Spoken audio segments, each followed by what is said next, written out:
Glenn is ridiculous. Yeah, right.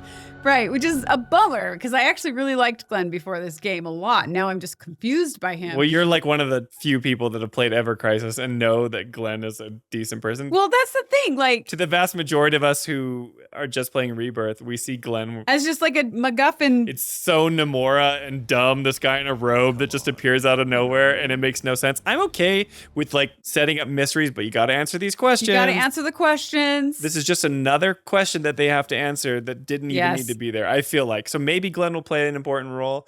But up to this point, I just think... But they need to answer the questions. It's creating dynamic moments with Rufus, and it's giving us a little bit more insight into what Rufus' mental state is like, which I like. Yes. He could have had these conversations with someone that we know, rather than just some ethereal specter who we think is Glenn. I agree with you. And I always say, like, ambiguity is the enemy of storytelling. I stand by that. Mm-hmm. When I say ambiguity, I don't mean mystery. Yeah, mysteries. I mean confusion is what I mean. Right? So it's like, and that's what they're kind of toying with here. Like they've started with mystery, but now because time is going on and we're almost to the third act, it's starting to turn into confusion, which I think is not helpful to the story at this point. And to your point, and I say it in almost every discussion, if you have played Ever Crisis, as I have, and actually enjoyed it, Glenn is a really cool hero character in Ever Crisis.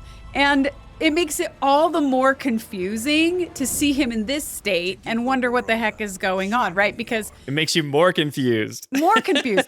Even though you know who he is. It's not making it better.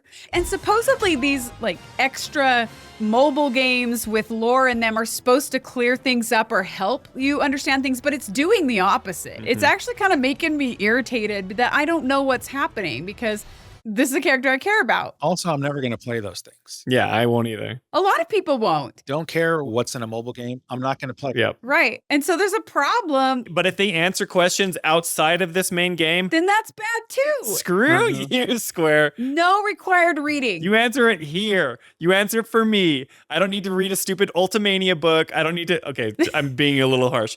Those books are cool.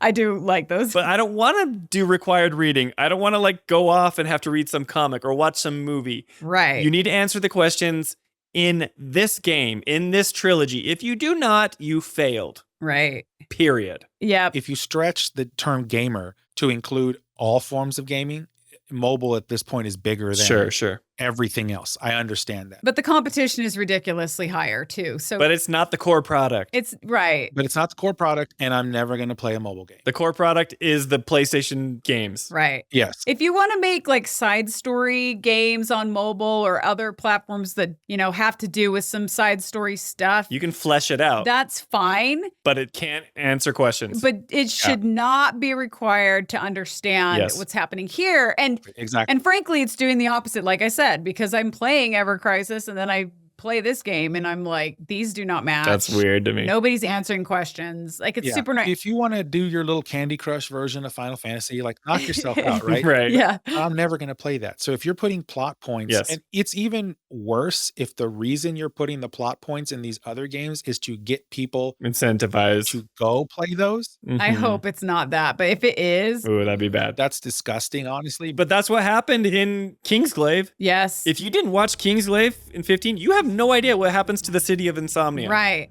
And I don't know if that was intentional or lack of resources in the main game. I mean, I still don't understand. Because, Kingsglaive... It's fleshing it out, which is cool, but you're left wondering what even happened, why you can't go... Right. That whole beginning.